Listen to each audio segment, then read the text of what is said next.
Hey everyone, good morning. Welcome again to our channel, Learn Data Science with Pranjal. In this knowledge video, we will discuss about correlation, various types of correlation, like your Pearson correlation, Spearman rank correlations, and Kendall's tau correlation.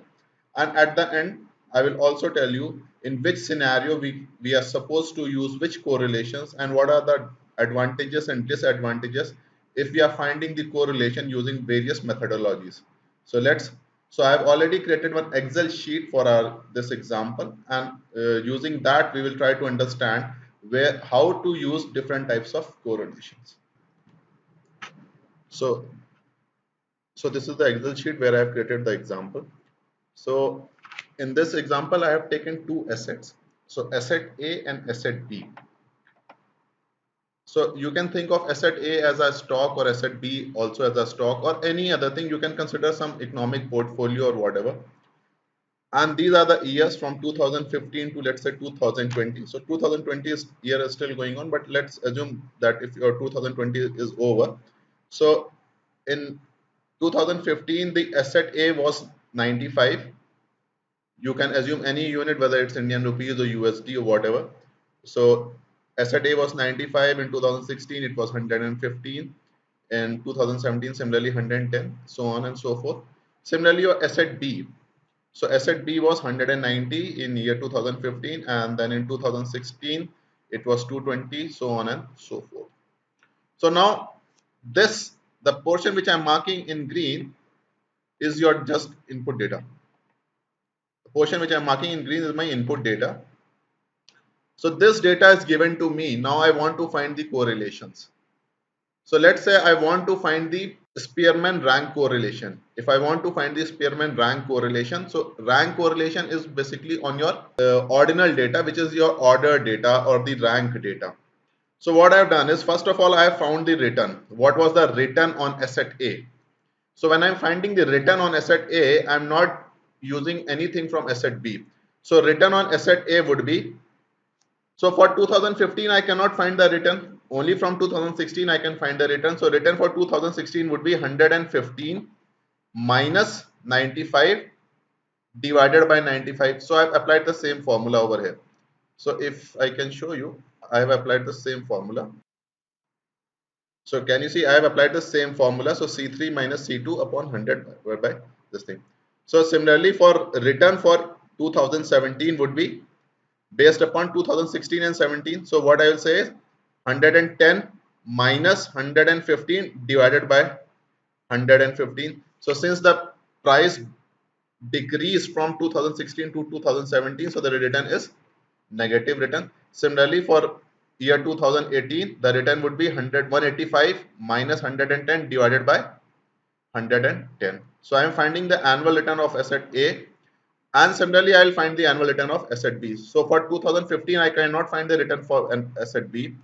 For asset A, what I will do is 220. For asset B for year 2016, the return would be 220 minus 190 divided by 190. So the percentage is coming out to be 15.79. And if you want, you can see the formula also. The same formula I have applied, D3 minus D2 into 100 divided by. So when I was calculating the return for A, there was no use of B. And while calculating the return of B, there was no use of A.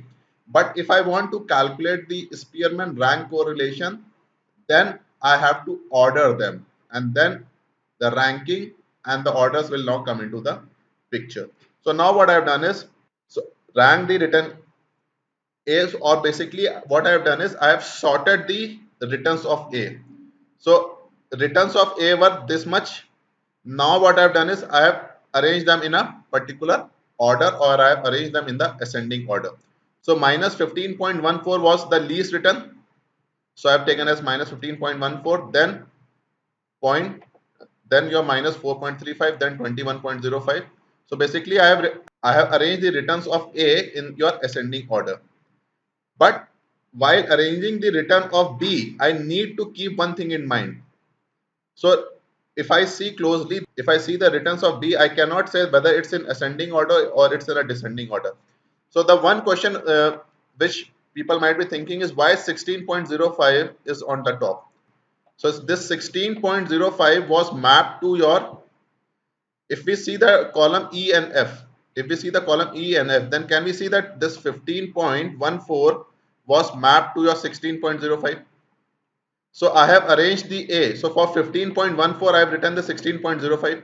Similarly, for 4 minus 4.35, I have to write 104.55.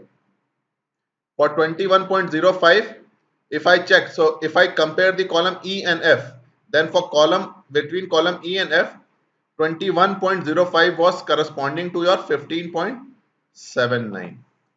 So that is how I have filled my rank written A and rank written B.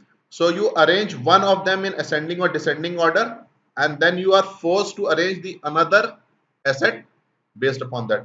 Now let's do the ranking.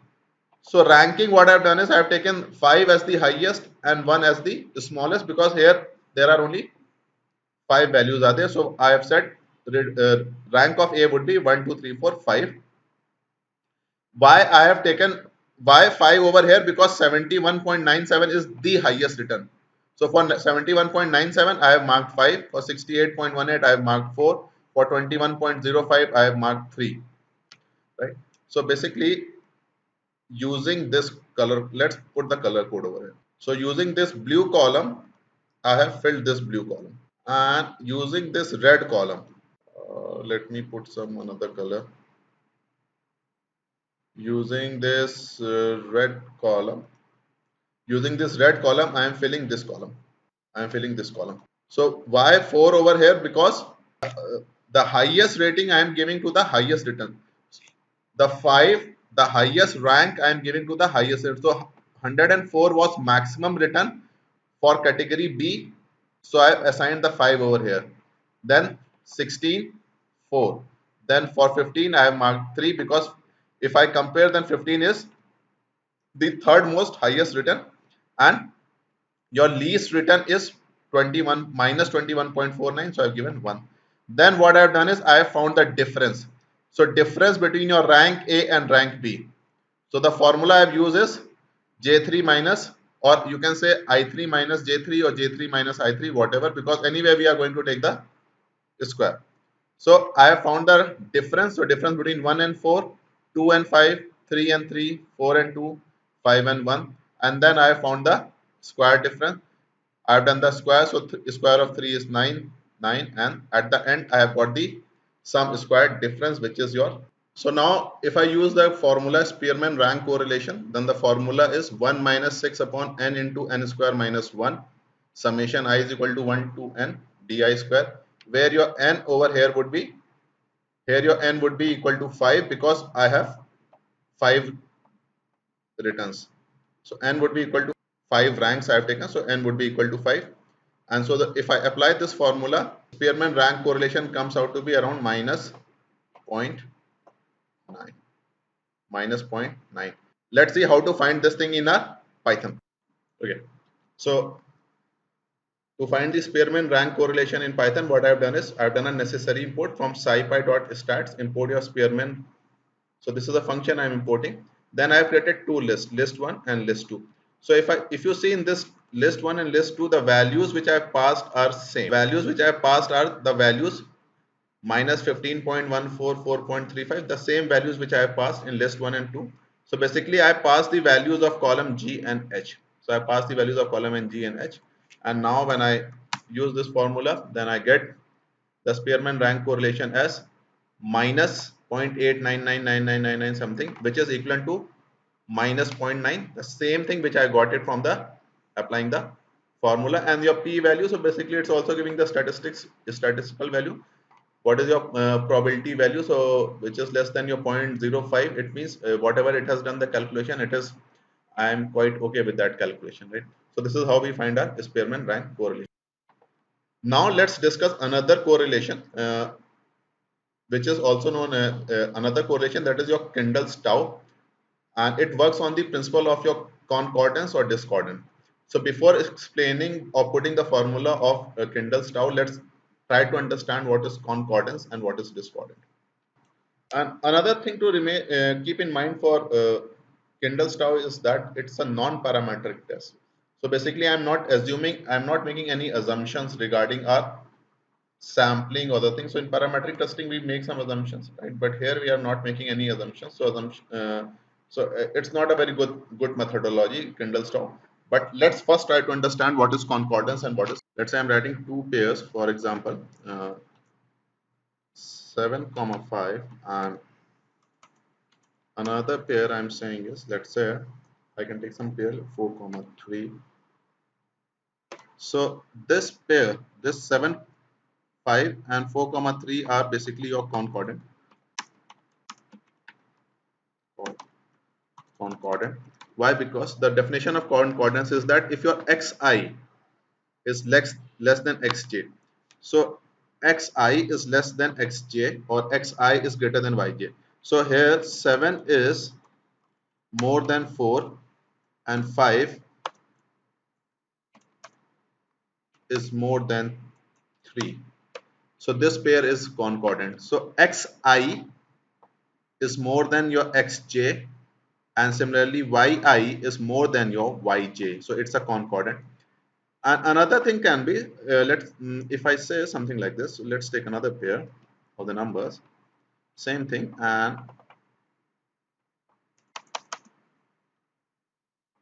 if I'm taking a new example,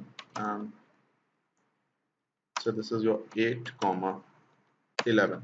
So this is also concordance because here xj 8 is more than 7 and 11 is more than 5.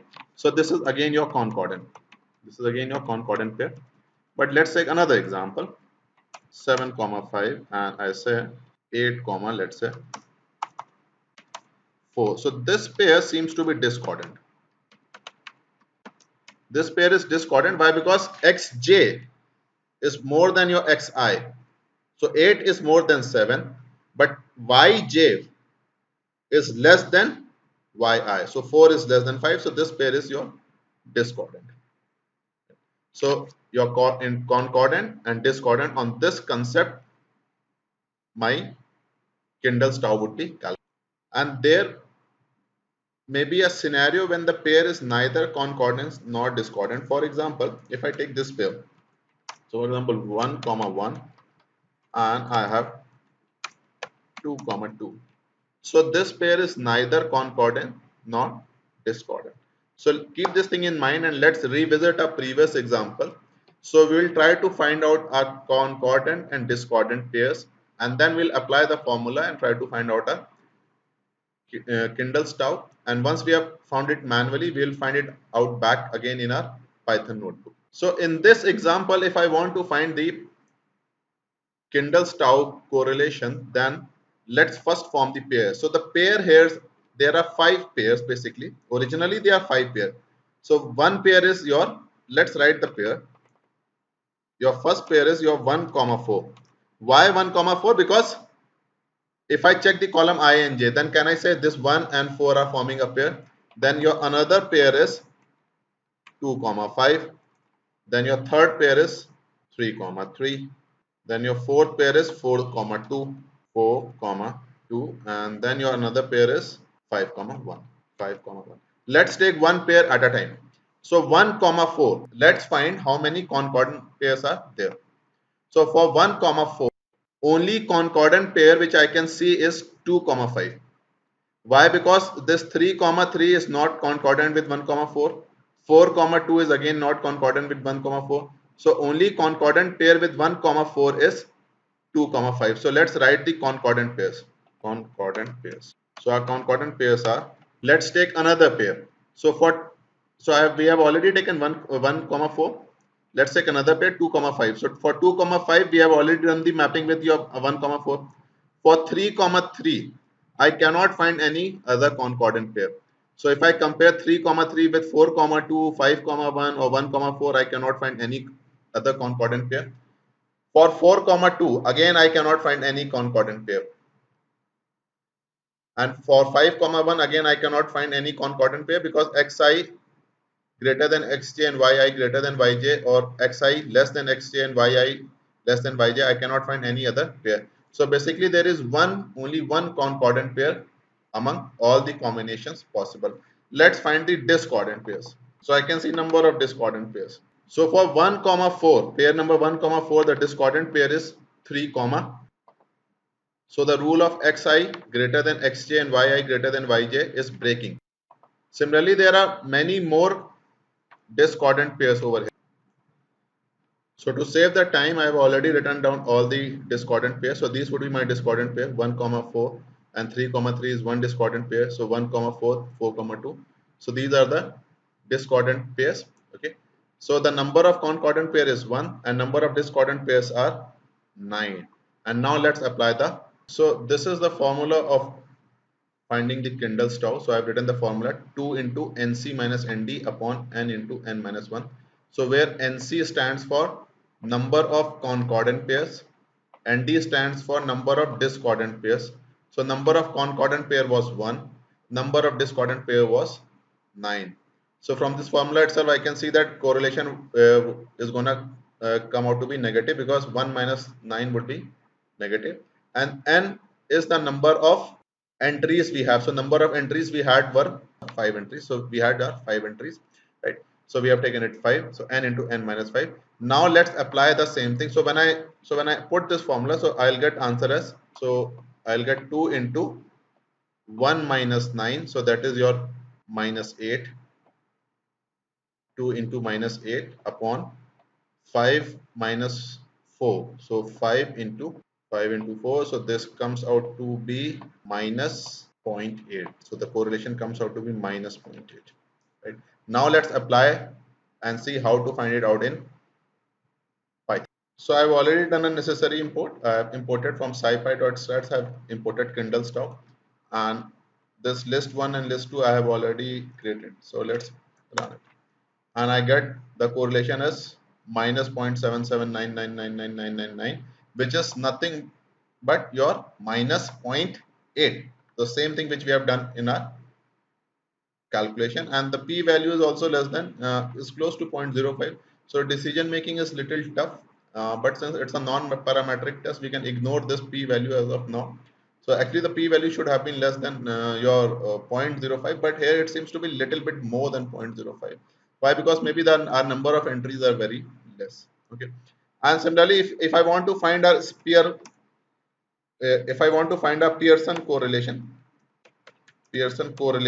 and basically your Pearson correlation is the best way or the best thing to find your correlation, where we are using our covariance. So the formula over here would be your covariance of, let's say, covariance of A comma B, covariance A comma B divided by standard deviation of